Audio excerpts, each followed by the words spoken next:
원종수 장로님이 되셨을 거예요. 이 원종수 장로님을 저는 그 큰 누이 원종옥 권사님을 통해서 30년 전에 알았기 때문에 지금 이 원종수 장로님이 51년생으로서 70살이 됐다는 게 잘 와닿지가 않습니다. 그런데 이 원종수 장로님은 원래 자살하려고 했었습니다.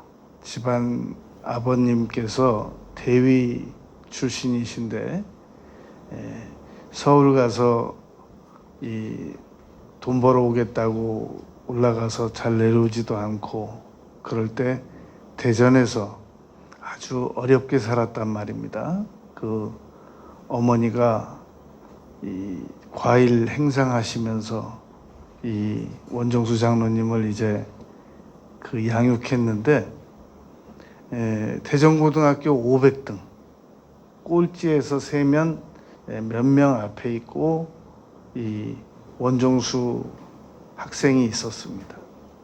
그런 아주 그 열악한 환경 가운데서 성장을 하던 그런 아들이었습니다. 그런데 어느 날 이 간증에서 잘 알려진 바대로 거리에 노숙인을 이렇게 어머니의 요구대로 모셔서 목욕시켜드리고 그리고 이 밥 차려드리고 나서부터 이 원종수 아들에게 지혜의 영이 임합니다.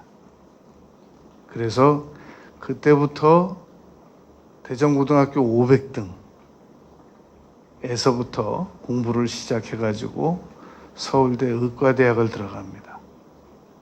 그리고 의과대학에서 수석으로 졸업하고 전국 의사고시에서 수석하고 그리고 이제 미국으로 건너가서 디트로이트 병원에서 암 전문의로 그 의사 생활을 오래 하고 있습니다. 이 오크우드 병원에서 그리고 디트로이트 중앙감리교회에서 권사를 거쳐서 집사를 거쳐서 권사를 거쳐서 이제 장로님이 되셨는데 핵심은 이 간증할 때 이 원종수 장로님의 간증할 때 그 핵심을 잘 놓치는 것 같아요. 꼭 공부하다가 공부를 시작하기 전에 성경 한 장 읽고 그리고 과목 바꿀 때마다 성경을 한 장씩 읽었습니다. 그것이 그 지혜의 영이 임한 비결이란 말입니다. 그런데 이 원종수 장로님의 간증을 많이 들은 분들 가운데서 그 노숙인을 모셔서 목욕 한번 시켜드리고 식사 한번 차려드리고 그것 때문에 지혜의 영이 임해가지고 이 엄청난 암기력이 생겨서 이 서울대학 의과대학을 들어가고 졸업하고 수석으로 졸업하고 그리고 이 암 전문의가 됐다. 자꾸 이렇게 알려져 있는데 제가 파악한 바는 그게 아니란 말입니다. 그게 동기부여는 됐지만 꼭 공부하기 전에 기도드리고 성경 한 장 보고 과목을 바꿀 때마다 성경을 한 장 읽고 기도드리고 또 다른 과목 공부하고 그러했단 말입니다. 여러분, 성경은 우리에게 정말 전 세계적으로 어디 가서도 성경책이 없어서 못 보는 경우는 없습니다. 그런데 이렇게 좋은 성경을 왜 그러면 우리는 잘 안 보게 되는가, 안 읽게 되는가? 오늘 그 문제를 다루려고 합니다. 이 첫 번째로 성경이 과연 무오한가? 성경은 오류가 없는가 하는 문제를 이 18세기부터 고등비평이라는 것이 나왔습니다. 고등비평이라는 것은 역사비평, 성서비평, 본문비평 같은 말입니다. 성경을 비판 없이 대하지 말자라는 사상이 이 18세기부터 나오기 시작해가지고 오늘까지 갈수록 더 심해지고 있단 말입니다. 오류가 있는 성경을 뭐하러 읽냐라는 생각이 이 압도적 생각의 지배를 함으로 말미암아 성경을 안 읽거나 덜 읽게 된 것입니다. 그리고 성경의 그 유익을 못 찾아 누리게 된 것이란 말입니다. 여러분, 18세기 전까지는 성경은 하나님의 말씀이라고 사람들이 의심 없이 믿어 버릇했는데, 아니다, 성경을 비평을 해야 되겠다. 성경의 기적, 이적 그거 다 무조건 믿어야 되는 거 아닌가? 비판을 좀 해봐야 되는 거 아닌가? 라고 생각을 가졌다고 한단 말입니다. 그렇다면 여기서 질문이 있단 말입니다. 누가 무슨 자격으로 비판하냔 말이죠. 어떤 권위를 가지고 성경을 어떤 기준을 가지고 비판할 수 있겠느냔 말입니다. 그래서 이 찰스 스펄존이라고 하는 목사님께서는 그런 질문을 했습니다. 성경을 비판하는 그 비판자는 비판받을 게 없겠냐? 그리고 과학적 오류가 있다고 주장하는 분들이 있는데 성경은 과학을 증명하는 책이 아니거든요. 과학보다 앞서 있는 책이란 말입니다. 그러므로 성경이 과학적으로 뒷받침되고 있지 않다는 것은 아직 과학이 못 따라오고 있는 거지, 성경이 과학을 몰라서 과학보다 틀리게 주장하는 것이 아니란 말입니다. 과학 이 땅에 나온 것이 지금 400년도 안 되는데 과학 있기도 전에 성경이 만들어졌는데 어떻게 과학적으로 증명하는 책이 성경책이나 되는 것이냐? 이 오류를 과학적으로 안 맞다라고 오류를 문제 삼을 수 있겠냔 말입니다. 그래서 이 세계적으로 유명한 빌리그람 목사님께서는 천국 가시기 전에 한때 잠깐 이 성경을 자꾸 의심이 들더랍니다. 내가 이거 성경 읽어도 되나? 이런 생각이 들었는데 어느 날부터 내가 성경을 사실인가 아닌가 의심하는 쪽으로만 신경을 썼구나. 믿어야 되는 책이구나, 이 책은. 내가 이 성경을 믿으려고 하지 않고 자꾸 의심을 했구나. 그런 생각을 가지고 믿기 시작하면서부터 그 인생이 달라졌더랍니다. 여러분, 우리가 성경을 얼마나 많이 읽으려고 노력했습니까? 믿으려고 노력했습니까? 성경은 읽어야 되는 책이지만 믿기 위해서 읽어야 되는 책이란 말입니다. 그래서 우리는 첫 번째로 다루는 문제가 성경은 무오한가? 그렇다라는 겁니다. 절대 무오한가? 그렇다라는 말입니다. 그러면 왜 무오한가? 두 번째로 왜 무오한가를 알려주시기 바랍니다. 무조건 무오하다고 그러지 말고 성경은 아무 오류가 없다고 그러지 마시고 왜 무오한가를 알려주시면 좋겠습니다. 이 예수님께서 성경을 대하신 방식입니다. 예수님께서는 신약에서 구약 성경에 대하여 68번 인용을 하셨습니다. 구약이 하나님의 말씀도 아닌데 예수님께서 구약을 인용하실 리가 있겠냔 말입니다. 여러분, 예수님께서 광야에서 40일 동안 금식 기도하신 것은 믿죠? 그때 마귀가 찾아왔습니다. 그때 예수님께서 마태복음 4장 4절, 7절, 10절에서 기록되었을 때라는 말씀으로 마귀를 물리치셨습니다. 그런데 그 기록되었을 때라는 말이 신명기 6장 13절, 8장 3절이라는 말씀을 근거로 기록되었을 때라고 말씀하셨단 말입니다. 예수님께서 신명기를 인용하셨다는 말씀은 신명기가 곧 하나님의 말씀이다 라는 사실을 입증하는 것이란 말입니다. 예수님께서 요나를 말하고 물고기를 말했을 때 그 요나서는 하나님의 말씀이다 라는 사실을 증명한 것과 다름이 없단 말입니다. 이 사두개인들이 예수님에게 질문을 했습니다. 그때 예수님께서 사두개인들에게 너희가 성경을 오해하였도다. 예수님은 성경을 오해 없이 우리가 읽기를 바라십니다.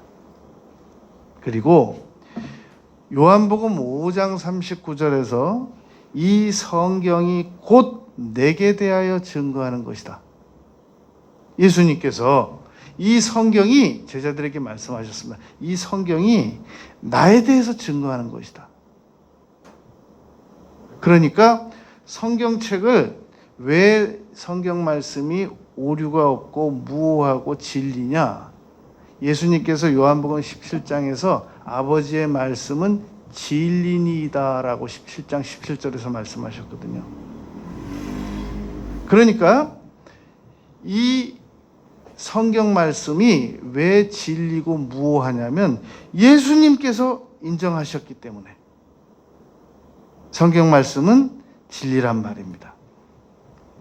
그리고 또 성경 말씀이 무오한 증명을 부탁드립니다. 그런다면 여러분 성경은 저자 수를 세어보면 인간 저자 수를 세어보면 40여 명입니다. 40여 명의 저자가 기록한 기간 연대를 따져보면 1600여 년입니다. 언어를 따져보면 세 나라 말입니다. 히브리어, 헬라어, 아람어. 그 인간 저자들의 출신 성분을 보면 각자 사는 위치가 다 달랐습니다. 아프리카, 유럽 등으로 아시아로 나눠져 있단 말입니다. 이분들은 생전에 한 번도 만나본 적이 없습니다. 1600년인데 어떻게 만나요? 세대가 다른데. 100년씩 살았다고 해도 16단계로 나눠져 있는데 어떻게 만나겠냔 말입니다. 학력이 어떤 분은 무학이고 어떤 분은 글씨를 쓸 줄 몰라서 대필시키고 그러한 1600여 년 동안 각자 다른 위치에서 각자 다른 경험들을 가지고 하나님의 말씀을 감동을 주시는 대로 받아 적었는데 더 중요한 거 상호 충돌이 없다는 겁니다. 그걸 보고 성경의 통일성이라고 합니다.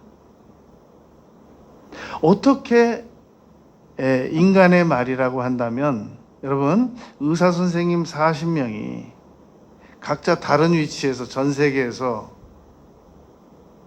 다른 문제도 아니고 의료 문제만을 가지고 각자 글을 썼을 때 어떻게 의견 충돌이 없으시겠습니까?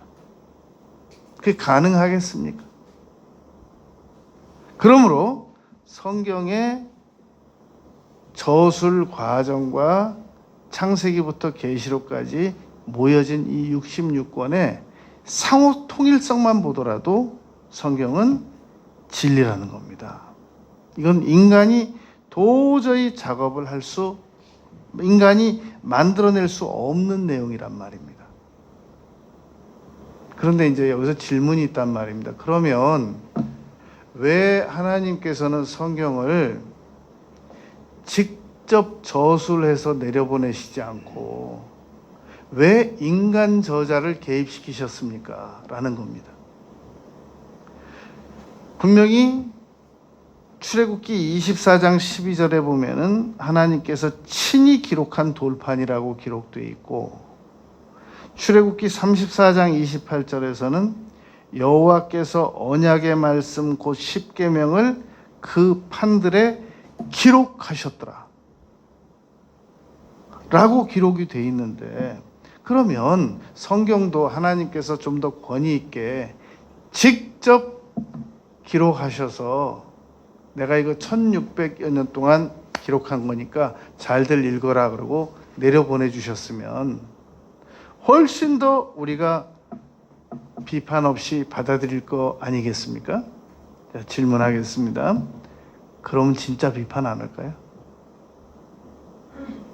인간들이 이성을 가지고, 인간의 이성은 어디까지가 최후 이 데드라인이냐면 성경 이하까지가 인간의 이성에 활동할 수 있는 범위인 겁니다.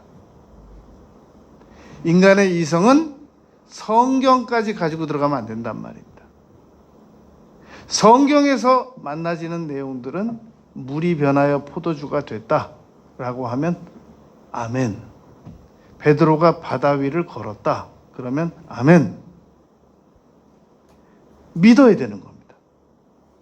태초에 하나님께서 말씀으로 천지를 창조하셨다 그러면 아멘. 홍해가 갈라졌다 그러면 아멘. 요단강이 갈라졌다 그럼 아멘. 메추라기가 날아가다가 두 규빗으로 떨어져서 출애굽한 이스라엘 백성들이 다 먹었다 그럼 아멘. 여러분, 모세가 민수기 14장에서 이렇게 말해요. 11장에서부터 막 백성들이 고기 달라고 울고 그러니까 뭐라고 말하냐면은, 하나님, 제가 이들을 낳았습니까? 물 속에 있는 고기 다 잡고 세상에 이 육축에 있는, 육지에 있는 고기 다 잡아도 이 백성들 고기 못 먹일 겁니다. 보세요. 모세가 사실을 말하잖아요. 그런데 하나님께서 그렇게 말하는 모세에게 이렇게 말씀하셨습니다. 여호와의 손이 짧아졌느냐? 그러시고는 메추라기를 날아보내셔서 그 200만 명을 다 먹이셨단 말입니다. 그런 내용들이 성경에 그대로 기록이 되어 있어요. 그래서 여러분, 성경은 이런 정도는 조금 어려워도 외워두시기 바랍니다. 완전, 축자, 유기적 영감. 완전, 축자, 유기적 영감이라고 합니다. 무슨 말이냐면은 성경의 영감은 완전하다. 창세기부터 계시록까지, 창세기 1장 1절부터 계시록 끝장 끝절까지 완전하다. 완전 영감. 그리고 축자 영감이라고 하는 것은 무슨 뜻이냐면 기계적 영감이 아니다 라는 말입니다. 기계적 영감이라는 말은 무슨 말이냐? 하나님께서 성경을 인간 저자들에게 받아 적어라. 서, 울, 특, 별, 시 이렇게 받아 적으라고, 기계적으로 받아 적으라고 말씀하신 게 아니란 말입니다. 뭐라고 말씀하시느냐 하면 출애굽기 17장 14절에서 아말렉 사건이 있을 때 모세에게 이렇게 말씀하십니다. 이 내용을, 이번 이 사건을 기록하여 기념하라. 여기까지만 말씀해 주시는 거예요. 그러면 모세는 그 상황을 자기 경험으로 비추어서 자신의 이 기억들을 더듬어서 알맞게 기록을 하는 겁니다. 그 내용을 성령께서 다 붙잡아 주셔서 오류가 없이 하신다는 말입니다. 여러분, 예를 들어서 목사님들이 40명이 있어요. 그러면 40명들이 다 고향 다르고 어투 다르고 IQ 다 다르고 공부 양 다 다르고 그럽니다. 그런데 어떤 목사님이 설교하는 것도 마음에 들고 안 들고 그런단 말입니다. 그런데도 불구하고 40명이 설교하면 성령께서 그 40명의 목사님들을 다 개인을 붙잡아 주신단 말입니다. 그러니까 인간 저자 40명이 성경을 기록할 때 고향 다르고 출신 다르고 학력 다르고 성격 다르고 인내력 다르고 취미 다르고 다 달랐는데도 그분들이 성경을 기록할 때 통일성만은 성령께서 모든 성경은 하나님의 감동으로 감수하시고 감독하셨단 말입니다. 그래서 잘못 기록되지 못하도록 통일시켜서 오늘 우리에게 정경 66권으로 전달되고 있는 겁니다. 천주교는 우리보다 9권 많습니다. 외경이라고 해서 우린 그걸 인정 안 합니다. 자, 이렇게 성경은 몇 가지의 우리 증거 방식으로 인하여 무오하고 진리이며 사실이다라는 겁니다. 세 번째 말한 것이 왜 하나님은 직접 쓰지 않으셨는가? 그것은 인간에게 이 하나님께서 왜 하늘에서 말씀하시지 않고 세상에 사람의 몸을 가지고 오셨는가? 라는 질문과 같잖아요. 그냥 하늘에서 이렇게 해라 저렇게 해라 그러지 마라 그래라라고 말씀하시면 되지. 왜 하나님께서 전능하신 하나님께서 사람의 몸으로 그것도 여인의 태를 통해서 10달 동안 계시고 아기를 거쳐서 완전한 사람이며 완전한 하나님으로 이 세상에 오실 이유가 뭐 있으시냔 말입니다. 이유가 있다 없다는 우리가 따질 일이 아니라 하나님께서 필요하셔서 그렇게 하신 것이란 말입니다.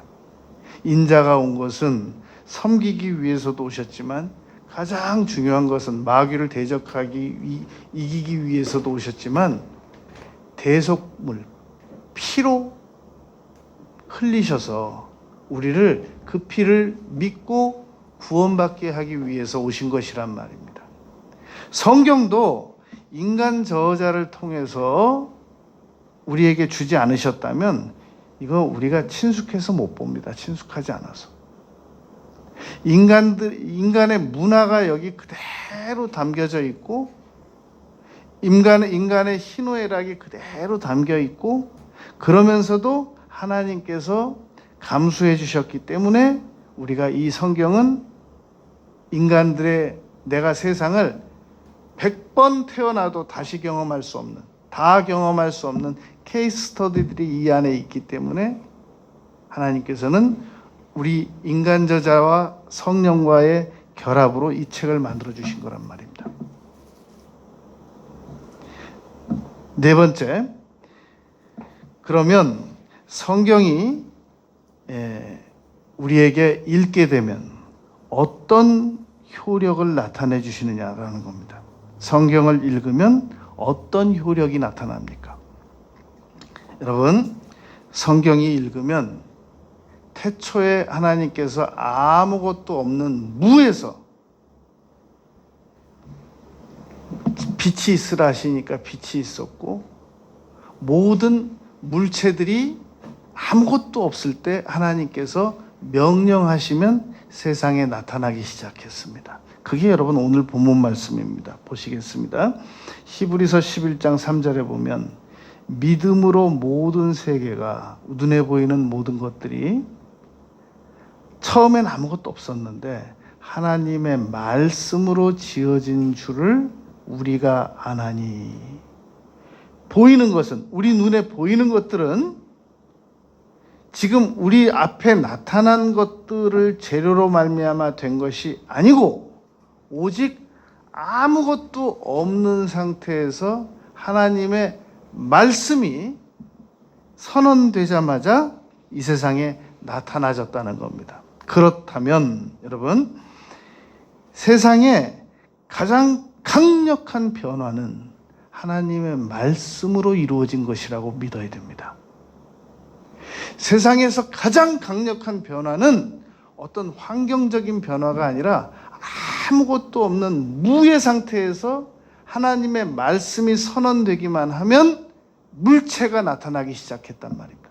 바다도 나타났고 산도 나타났고 땅도 나타났고 사람도 나타났고 짐승도 나타났고 식물도 나타났고 채소도 나타났고 하늘도 나타났고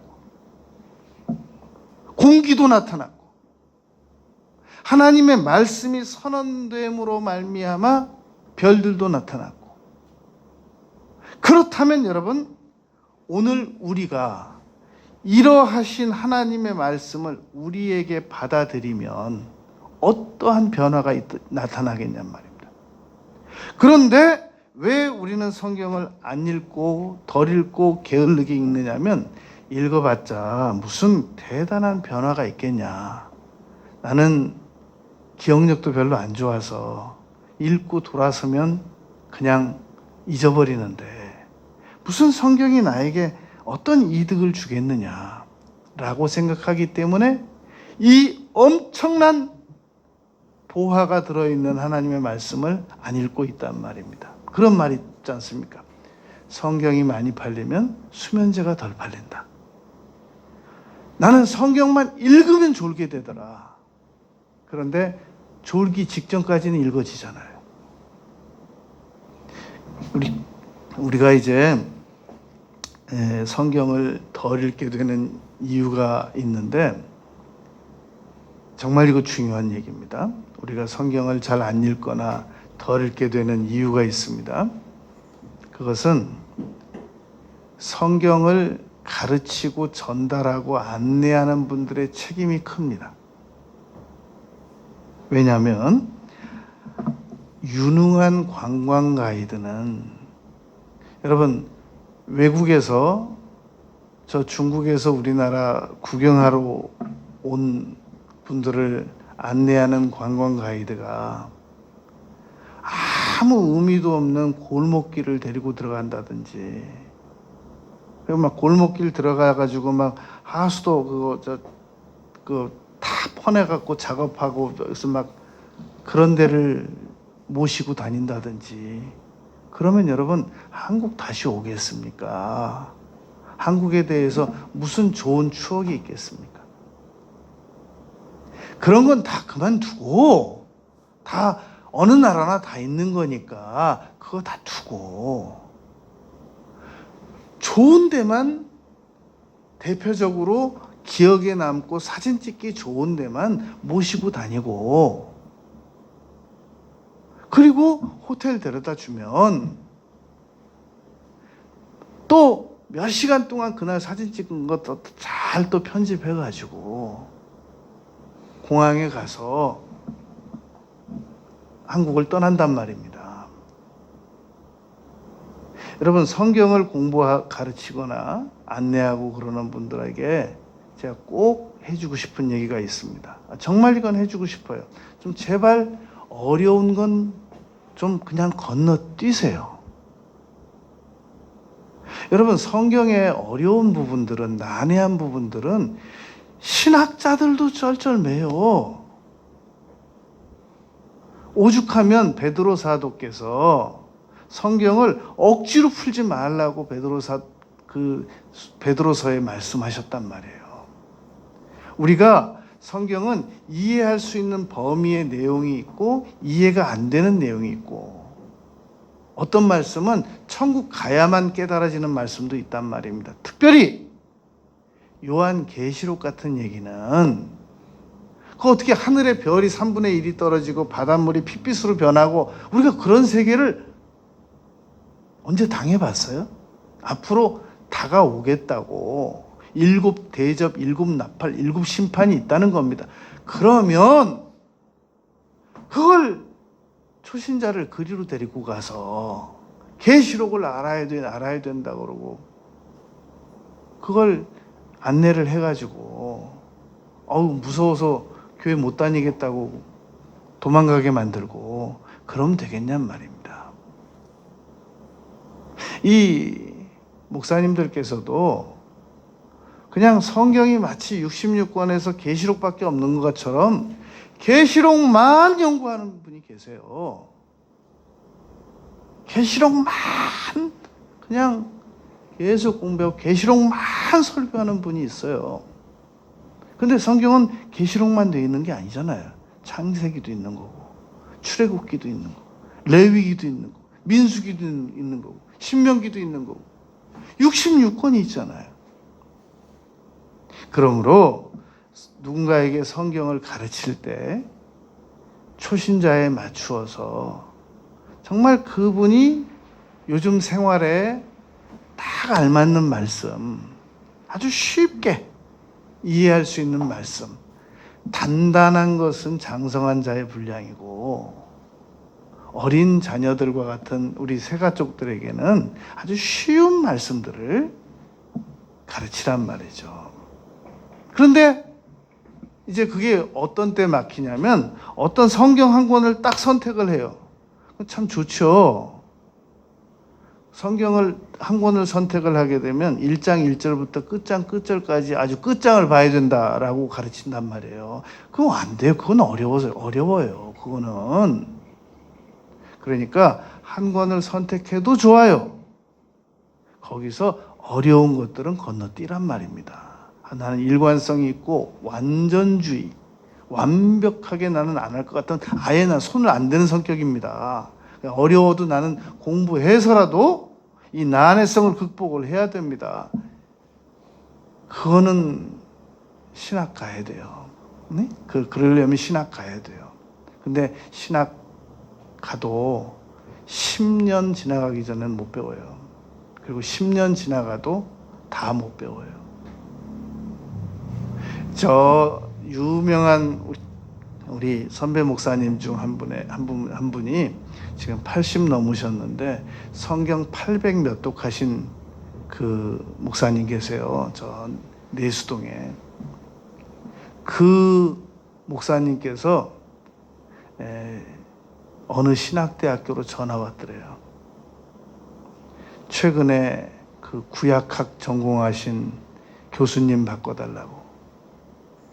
그래서 받았더니 몇 장 몇 절이 내가 지금까지 성경을 800번을 읽어도 이해가 안 가는데 요 구절을 어떻게 해석하면 좋겠습니까? 딱 묻는데 그 교수님이 깜짝 놀랐대요. 아직 자기가 예레미야 지금 36번째 강의를 하고 있는 그분은 또 예레미야만 36번을 강의하는 분이 또 그 교수님들은 자기 맡은 분야가 있으니까 그렇게 해야 돼요. 깜짝 놀랐대요. 그거 보세요. 성경 800번을 읽었는데도 아직도 이해가 안 가는 부분들이 있어가지고 전공 교수님에게 연락이 오잖아요. 그럼 어떻게 평신도들이 어느 책 한 권을 완벽하게 이해하려고 하겠어요? 그건 너무 욕심이죠. 그러지 말고 좀 우리가 생선을 먹어도 그냥 맛있게 먹을 수 있는 건 살이고 읽다가 좀 어려우면 이거 뼈구나, 가시구나, 그리고 건너뛰고 그리고 배우는 분에게도 이건 건너뜁시다 라고 얘기하고 그래서 성경이 자꾸만 이 접근하기 좋고 접근하기 좋고 그리고 배우고 들을 때마다 즐거워야 돼요. 무엇보다도 여러분 성경은 기뻐야 돼요. 제가 청년 때 지방에서 올라오다가 그때 고속버스 제일 뒤 제일 가운데 자리에 앉았었습니다. 잠언을 읽었었는데 1장부터 잠언을 읽어나가고 있었는데 중간 휴게소 올 때쯤 돼가지고 막 어느 정도로 기뻤냐면은 그 버스에서 일어나가지고 춤을 추고 싶을 만큼 기뻤어요. 그래서 제가 버스에서 춤추는 사람들 이해를 해요. 좀 방향은 다르지만 너무너무 기쁜 거예요. 와, 성경을 읽다가 사람이 이렇게 기뻐할 수도 있구나 라고 제가 청년 때 신학도 모르고 성경도 권수도 잘 모르는 그런 상황에서도 잠언을 읽다가 그렇게 기뻤던 적이 있었단 말입니다. 얼마든지 성경을 가지고 우리가 잘 접근하고 은혜로운 말씀들을 이렇게 잘 선별하면 자꾸 남과자동 옆에 북과자동, 북과자동 옆에 남과자동과 같은 지명 같은 거 이렇게 어떤 분들은 또 지명만 그렇게 막 열심히 공부하는 분들이 있는데 은혜 받는 데는 크게 도움이 안 돼요. 그건 전철역 외우는 거와 비슷해요. 언젠가 보니까 서울시 지하철역 명을 다 암기한 어느 한 어르신이 나오셨더라고요, 방송에. 그분은 굉장히 자신은 성취감은 있으신데 그게 지하철역 그거 핸드폰 보면 나오는 거거든요. 그게 무슨 국가에 이바지하거나 그런 건 아니에요. 치매 안 걸리는 데는 도움이 될 수 있겠습니다. 기억력 차원에서 성경을 생활에 도움이 되도록 기쁘고 접근하기 좋고 그리고 또 보고 싶어야 돼요. 오늘 정말 좋았어요. 은혜 받았어요. 근데 그 다음부터 안 보게 되면 그건 아니란 말입니다.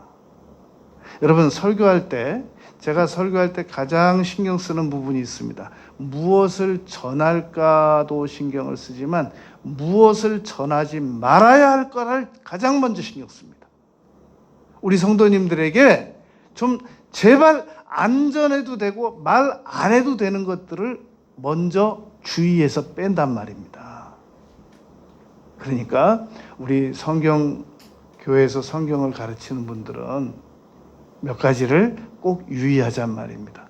완벽하게 한 권을 아주 그냥 한 구절도 빠지지 않고 다 설명하려고 너무 무리하지 말고 조금만 신학적으로 어렵고 난해하면 건너뛰고 다음에 또 기회가 있잖아요. 여러분들의 또 계속 설교 말씀을 들으니까 그 말씀이 이 말씀이었구나 라고 하면서 계속 창세기부터 계시록까지 계속 1년에 한 번씩은 읽어가면서 쉬운 말씀들로 이해하기 좋은 내용들로 계속 왔다 갔다 하잔 말입니다. 그래도 그러는 가운데도 중요한 말씀을 만나게 되는데 그걸 레마라고 합니다. 그 레마라고 하는 것은 에베소서 6장 17절에 보면 성령의 검이라고 하거든요. 그 성령의 검이라는 것이 원어에서 보면 레마라고 합니다. 레마와 로고스의 차이는 무엇인가? 로고스는 창세기 1장 1절부터 계시록 끝장 끝절까지 종이에 기록된 글씨를 로고스라고 그래요. 사실에 입각한 진리의 말씀인 건 맞습니다. 그러나 나에게 다 와 닿는 건 아니란 말입니다. 그러나 레마의 말씀은 나의 가슴에 딱 와 닿는 거예요. 이거 내 말씀이다. 제가 한 번은 이 대구에 있다가 광주로 이사를 갈까 말까 언제 가야 되나 라고 생각을 하고 있었습니다. 광주에 가서 1년 살고 서울로 왔는데 대구에서 광주로 갈 때 언제 이사 가야 되나, 지금 이사 가야 되나 말아야 되나 민수기를 읽고 있었습니다. 그 시기에. 그때 이스라엘 백성들이 구름이 뜸에 성막을 거두어 전진하고 내 마음속에 지금 구름이 뜬 것과 같다. 그래서 그 말씀이 내 마음에 딱 와 닿길래 이제 이사 가도 되겠다. 그래서 대구에서 광주로 이사 갔던 거예요. 여러분 성경 말씀에 누구랑 결혼해라, 어느 집으로 이사 가라, 어느 직업을 선택해라, 어느 사업을 선택해라, 수입 지출을 이렇게 줄여라, 얼마를 그렇게 구체적으로 기록되어 있지 않습니다. 그러나 희한하게도 성경 말씀은 읽다 보면은 전혀 문자적으로는 같지 않은데 내 마음에 확신을 주는 내용이 온단 말입니다. 그걸 레마라고 합니다. 성령의 검이라고 한단 말입니다. 이런 것들이 성경 말씀을 읽을 때 우리에게 다가오는 유익입니다. 예레미야 5장 14절에 보면 내 말은 불과 같아서 내가 너희들을 나무와 같은 너희들을 태우리라 그렇게 말씀하셨습니다. 그래서 어느 날 하나님의 말씀이 나의 마음에 제대로 와 닿으면 마치 불 붙는 것처럼 마음이 뜨거워집니다. 그래서 누가복음 24장에서 엠마오로 가던 두 제자가 예수님인지도 모르고 부활하신 예수님인지도 모르고 동행하면서 그가 가르쳐주는 예수님께서 가르쳐주시는 말씀을 들었는데 나중에 제자들에게 고백합니다. 그분이 우리에게 말씀을 풀어주실 때 마음이 뜨겁지 아니하더냐.